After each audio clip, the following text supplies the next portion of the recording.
Convidando o candidato Geraldo Alckmin por favor, a entrar aqui no estúdio para a nossa entrevista. Vai ser a terceira entrevista da semana. Bem-vindo, candidato. Muito obrigado pela sua presença. O senhor pode tomar assento aqui. Muito bem. O Jornal Nacional hoje está dando sequência à série de entrevistas ao vivo com os principais candidatos à presidência da República mais bem colocados na última pesquisa Datafolha de intenção de votos.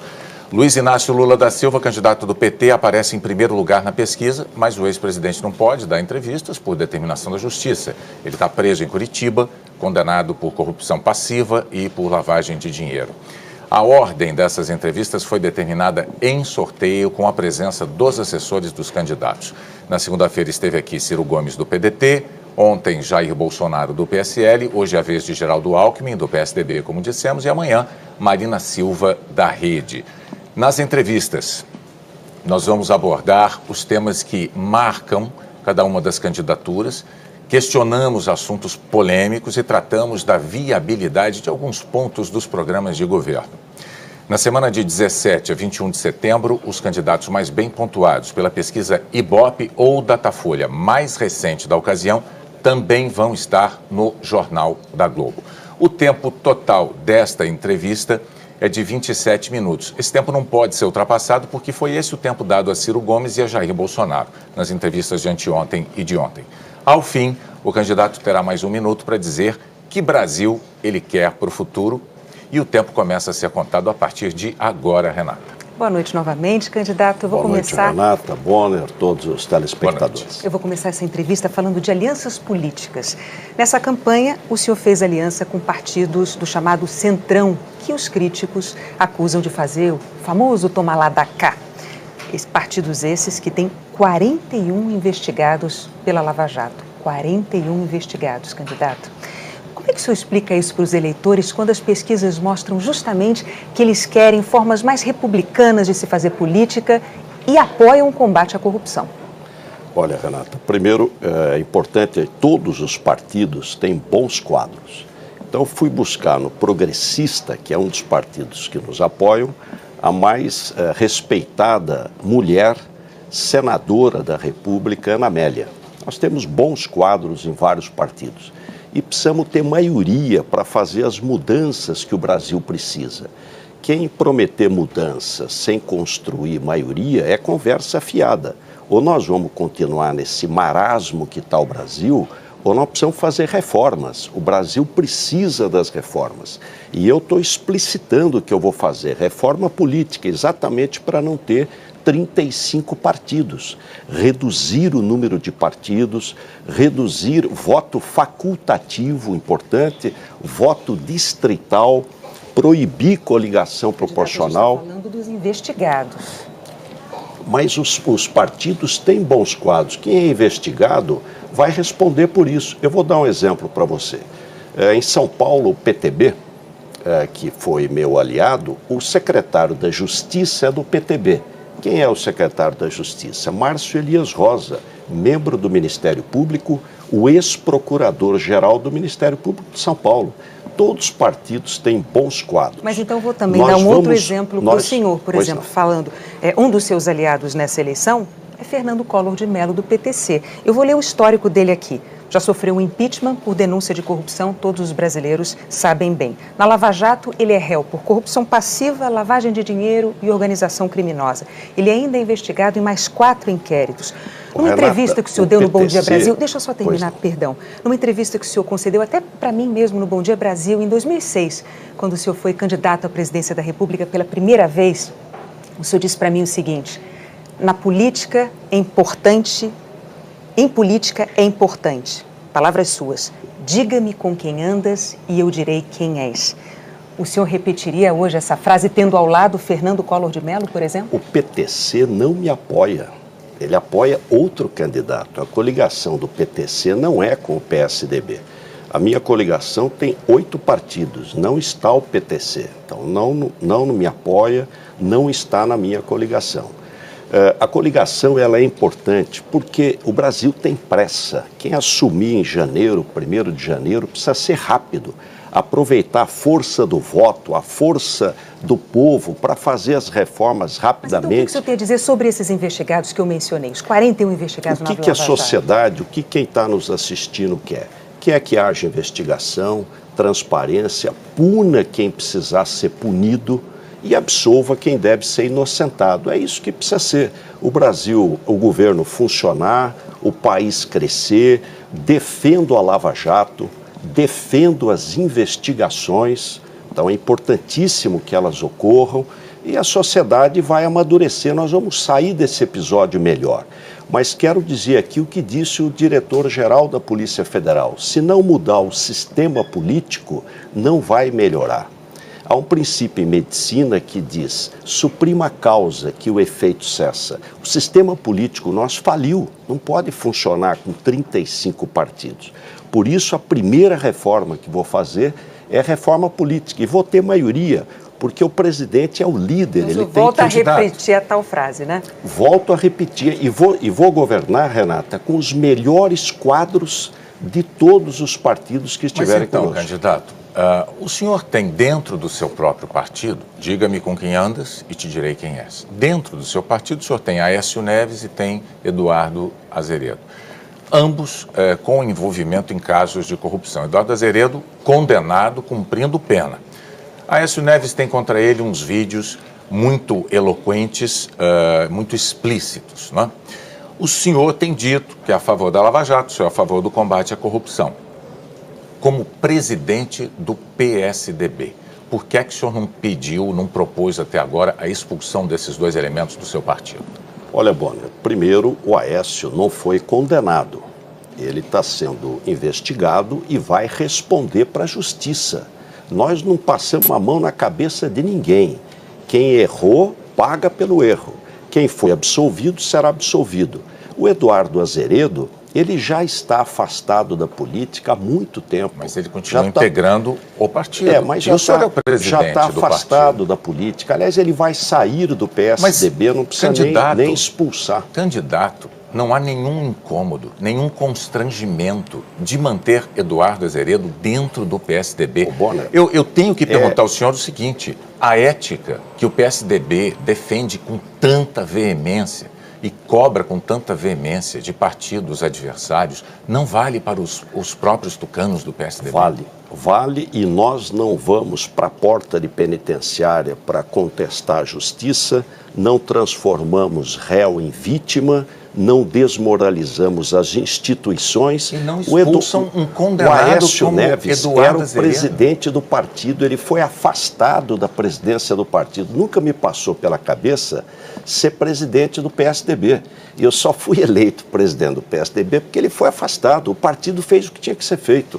Afastou, fez nova eleição, elegeu uma nova direção partidária e o Aécio responde na justiça. E Eduardo Azeredo, candidato? O Eduardo Azeredo já está afastado da vida pública há quase 10 anos. O senhor está dizendo, então, como presidente do PSDB, que nem passa pela sua cabeça tomar a iniciativa de pedir a desfiliação, o desligamento dele do seu partido. Ele vai pedir o seu desligamento. Mas eu queria dar uma palavrinha sobre ética, que acho que essa é uma questão central. Eu fui deputado estadual, 2 vezes deputado federal. Poderia estar aposentado, recebendo como deputado, desde os 50 anos de idade.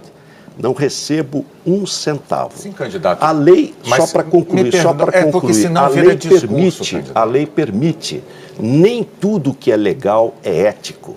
E política é uma atividade essencialmente ética. Quem não tem compromisso com a ética tem que estar fora da política. A ética vai permear diversas questões aqui nessa entrevista, né? Pois é, até a propósito disso, 3 delatores de uma empreiteira narram pagamentos de caixa 2 para campanhas do senhor em 2010 e 2014. Um dos delatores, inclusive, dá detalhes de um encontro onde teria sido acertado esse dinheiro ilegal. Ele diz que o senhor entregou a ele um cartão do seu cunhado, recomendando que tudo poderia ter acertado entre os dois, entre o delator e o seu cunhado. Quando confrontado com isso, o senhor sempre diz que não é verdade. Mas o PSDB dá crédito às delações contra políticos de partidos adversários. Por que ela seria falsa para o senhor, com relação ao senhor, e verdadeira para opositores do senhor? Renata, primeiro, total transparência. total compromisso com a investigação. Isso é mentira. As minhas campanhas sempre foram feitas de maneira simples e rigorosamente dentro da lei. Nunca teve cartão nenhum. Aliás, a própria pessoa que fez essa delação, ela nem participou da reunião, ela mesma diz. A minha família, ninguém participa de governo. A minha mulher trabalha comigo há quase 40 anos como voluntária.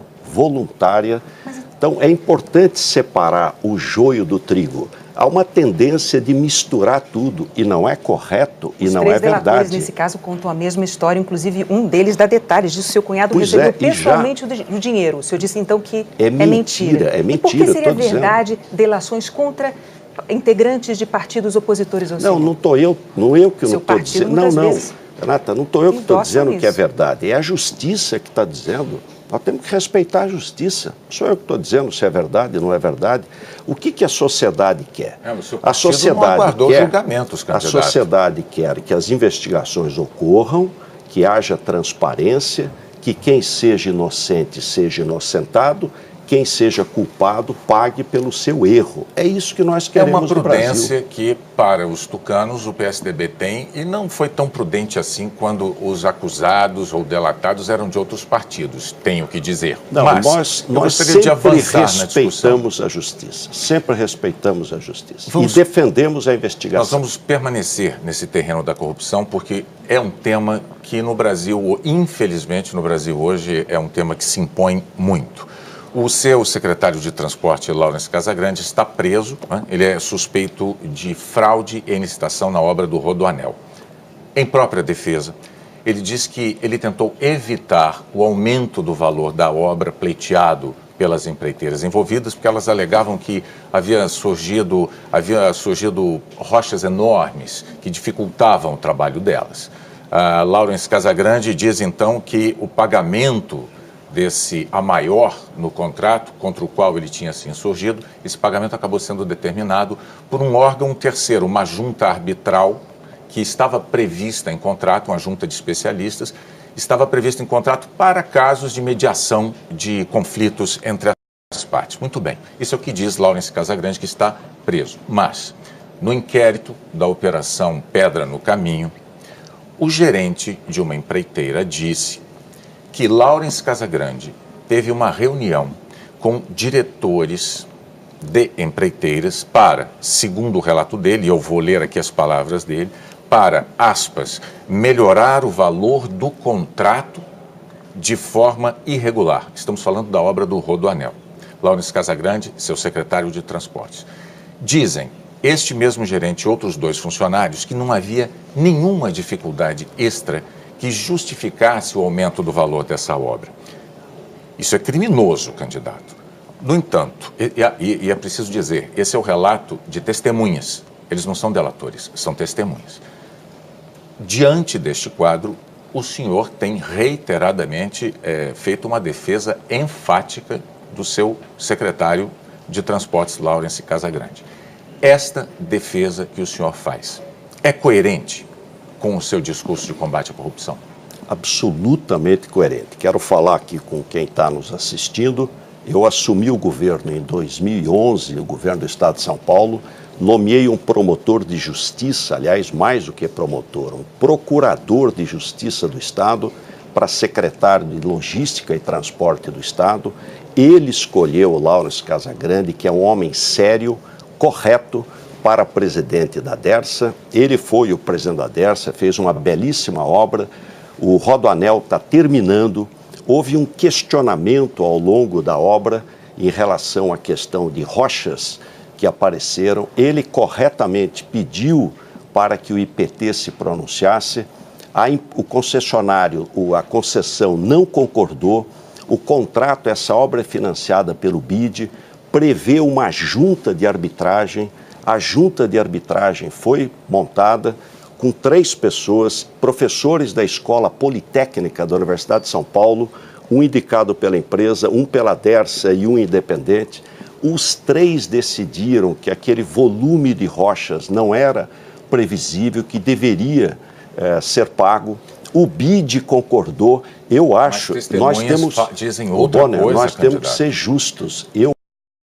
Eu acho que o Lawrence está sendo injustiçado. Bom. Espero que amanhã, quando ele for inocentado, tenha o mesmo espaço para fazer justiça a uma pessoa de vida simples, uma pessoa séria, uma pessoa correta e que pode estar vendo uma grande injustiça. Aliás, nós derrubamos o preço do Rodoanel através das desapropriações. Veja, candidato, se ele for absolvido, certamente haverá espaço para isso. Se ele for condenado, o senhor terá endossado o comportamento dele e ficará numa situação delicada. Todas as informações que eu tenho, todas, Bonner, não há nenhum problema, nem na obra, nem no comportamento dele. Eu tinha adiantado alguns pontos da defesa de Lawrence Casagrande, o senhor os repetiu, mas o senhor omite esses relatos de testemunhas. Eu não tenho essas informações que elas você constam tem, do até porque estão em segredo de justiça. Não, constam do inquérito. Mas você é mais poderoso do que eu, consegue. Candidato, não é um fato isolado em se tratando de Dersa e de Rodoanel. Não é? O Ministério Público acusa Paulo Vieira de ter escondido, deixa eu ver o valor aqui, 113 milhões de reais, o correspondente a 113 milhões de reais fora do Brasil, no exterior. Quer dizer, quando se fala em Dersa, é muito dinheiro. Bonner, quando eu assumi o governo em 2011, ele já estava fora do governo. E se ele realmente tem, não precisa ser 130. Pode ser 130 reais. 113 milhões. E não provar, deve responder por isso. Bom, só quando eu assumi do governo, o Rodoanel Sul estava inaugurado e ele não estava mais no governo. Bom, antes de passar para o próximo tema da nossa entrevista, eu só gostaria de deixar claro que o seu partido, PSDB, apoia, sim, Fernando Collor de Mello, do PTC, em Alagoas. Portanto, seu palanque... Não, Renata, vamos clarear bem. O PTC não me apoia. Para presidente da República, apoia Fernando... lá em Alagoas... O seu partido apoia. Questão local. Eu não sou o candidato a presidente da República do senhor Fernando Collor de Mello, nem do PTC, e nem ele está na minha coligação. Então, sendo do seu partido, o senhor repete que diga-me com quem andas? Claro que repito, claro. Os senhores abriram mão, o PSDB abriu mão de ter um candidato próprio em Alagoas. Não é? Como? Em Alagoas. Não, mas não é só em Alagoas. O Brasil tem 27 estados com o Distrito Federal. Na metade dos estados do Brasil, nós não temos candidato. O Brasil não tem um sistema inclusive nas Alagoas de Fernando Collor. Sistema bipartidário. Bom, nós temos um sistema pluripartidário. E se nós não fizermos a reforma política, não vai melhorar. Eu quero ser o presidente da mudança, das reformas, para mudar o Brasil. Vamos falar de segurança pública, que é um tema que aflige muitos brasileiros. A maior facção criminosa do Brasil nasceu em São Paulo e se espalhou pelo país, inclusive atravessando fronteiras para fora, para outros países. Em que a sua política de segurança falhou? A política de segurança de São Paulo é um exemplo. Nós temos os melhores policiais do Brasil, a melhor polícia do Brasil, a melhor tecnologia do Brasil. Tínhamos em 2001 13 mil assassinatos por ano. Reduzimos para 12, 11, 10, 9, 8, 7, 6, 5, 4. Mas muitos especialistas... O ano passado, 3.503 para 45,5 milhões de habitantes. Mas São Paulo é maior que a Argentina. Sobre essa queda na taxa de homicídios, muitos especialistas que estudam o assunto dizem que ela se deve mais ao fato dessa facção criminosa ter eliminado os rivais, dominado o crime no Estado, do que propriamente a ação da polícia. Mas é inacreditável alguém dizer que 10 mil pessoas deixam de ser mortas por ano e que a culpa disso, ou melhor, a proposta disso é o crime que fez. Mas o que você tem? Então, você acha que não há falhas com relação ao surgimento dessa maior facção criminosa do país? Olha, quando o Fernandinho Beiramar, que é aqui do Rio de Janeiro, o governo federal não tinha onde colocá-lo, não existia penitenciária de segurança máxima no Brasil, Renata. Nós já tínhamos em São Paulo 3 penitenciárias de segurança máxima. Ele foi para São Paulo para ficar 60 dias. Eu apanhei muito. A imprensa bateu em mim. Puxa, não chegam os nossos aqui, precisa trazer um de fora. Ficou 2 anos lá e desapareceu. No entanto, e mais, eu vou liderar, Bonner, no Brasil inteiro a questão da segurança pública. Mas como é que o senhor... Eu queria falar disso. Veja, o PSDB esteve no poder estadual em São Paulo por 24 anos.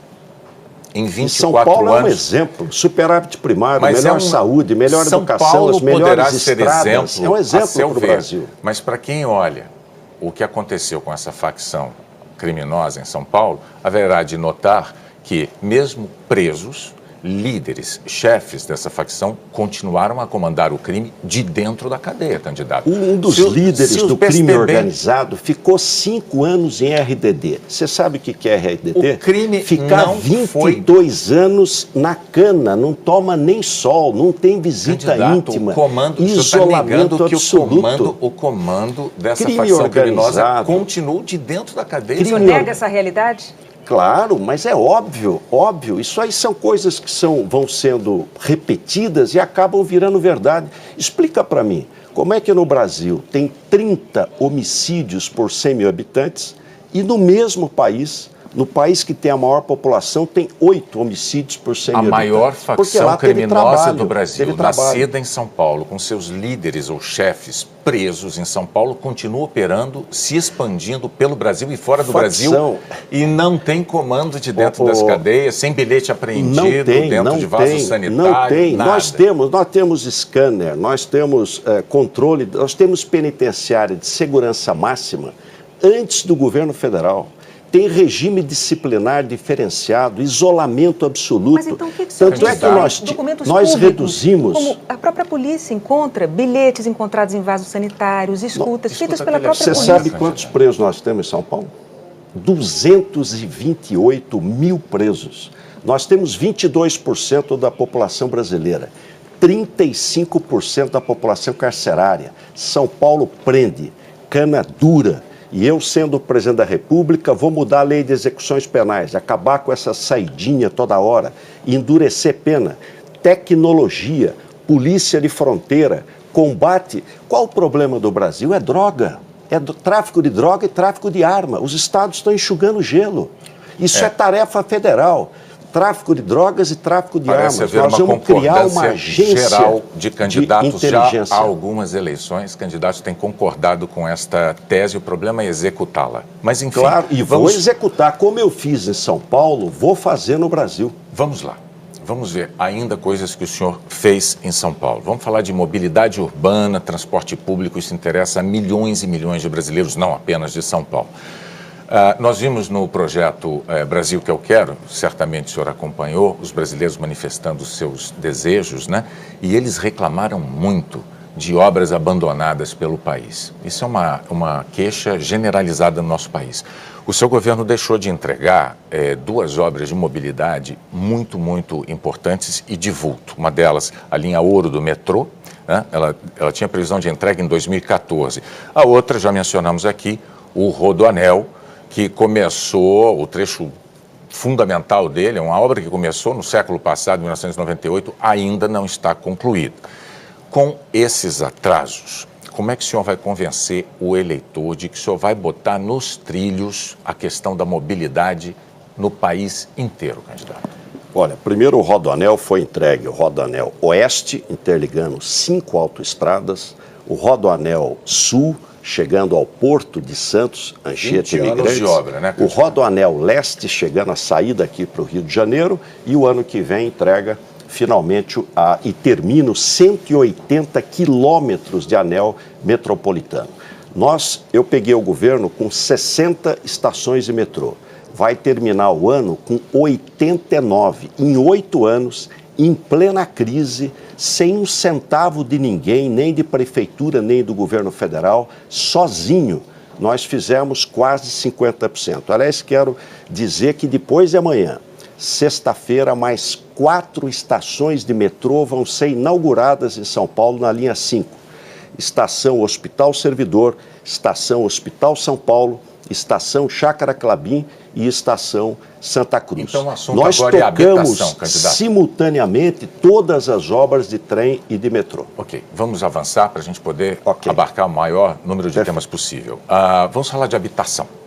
O último levantamento de déficit habitacional no estado de São Paulo revelou uma falta de 1.300.000 moradias. Em 2011, esse déficit era menor. Ele passava um pouco de 1 milhão de moradias, ou seja, a situação se agravou durante o seu mandato como governador. Como é que o senhor vai convencer o eleitorado de que o senhor vai enfrentar o problema, a questão da moradia no Brasil inteiro com eficiência, dada essa situação? Olha, primeiro, São Paulo é o único estado do Brasil que investe 1% do ICMS só para moradia. Nós entregamos 120 mil unidades habitacionais, único.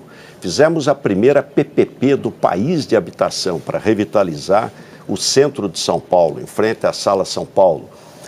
Construções pelo CDHU, complementamos os recursos do Minha Casa Minha Vida através do Casa Paulista. Mas ainda tem o déficit, todo de 1 milhão e 300 Não, mas não é só em São Paulo, no Brasil inteiro. Sim, todo mundo sabe que o Brasil passou nesses últimos anos a maior crise da história. A maioria dos governos não paga nem salário, salário está atrasado. Nós, com todas as contas em dias, superávit primário, que é o que nós vamos fazer no Brasil, ajuste pelo lado da despesa e investimento.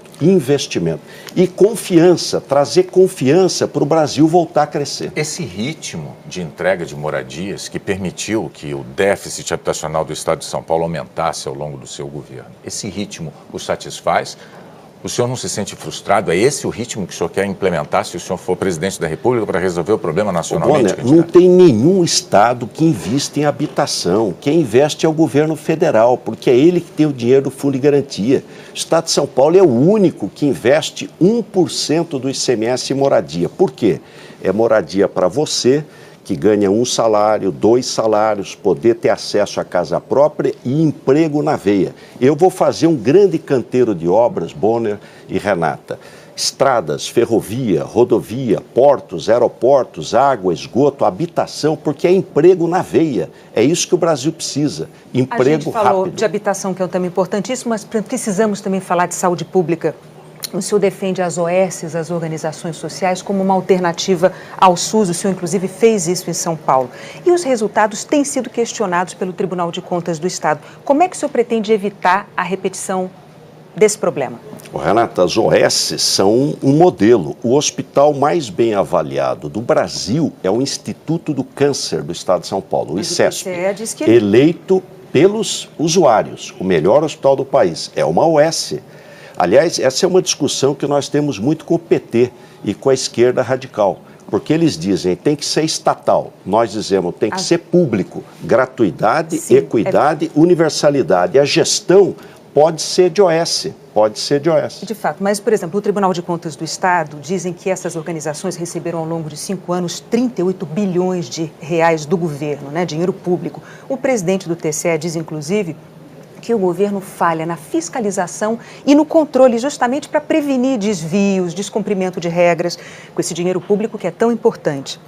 Mas ainda assim, essas organizações todas receberam do governo do Estado de São Paulo os valores integrais do contrato, sem cumprir as metas. É esse modelo, Renata, que o senhor quer replicar nacionalmente? Nós monitoramos e acompanhamos todas as OS. Nós temos as melhores OS. É a Escola Paulista de Medicina. Mas o que você diz sobre essa crítica do Tribunal de Contas? Não, o Tribunal de Contas aprovou por unanimidade todas as minhas contas. Sempre que ele aprova, ele tem recomendações que só nos ajudam a governar melhor. Não dá para cumprir essas recomendações? Dá para cumprir, claro. As OS são permanentemente monitoradas. Nós inauguramos em 8 anos, em plena crise, 16 hospitais novos, 23 AMEs. E é meu dever como médico, eu vou melhorar a saúde no Brasil. Reconheço que a saúde no Brasil precisa melhorar. Bom, nós chegamos aos 27 minutos, eu estou vendo o reloginho, tenho que monitorar isso. Lamento ter que interromper, mas chegou aquele momento em que o senhor, como os demais candidatos, terá direito a 1 minuto para dizer qual é o Brasil que o senhor quer para o futuro. Olha, o Brasil que eu quero para o futuro é um país de oportunidade para todos. O Brasil tem pressa e o Brasil precisa mudar. E ele, para mudar, precisa de reformas. Nós vamos fazer rápido as reformas que o país precisa. Para quê? Para ter emprego. O seu filho, seu neto, você, trabalhador, trabalhadora, ter oportunidade. O Brasil voltar a ser um país de oportunidade para todos e não deixar ninguém para trás. Por isso, com humildade, peço o seu apoio. Eu agradeço, em nome de todo o Jornal Nacional, Renata, todos nós, agradeço a sua presença aqui, candidato. Muito obrigado. Obrigada. A seguir...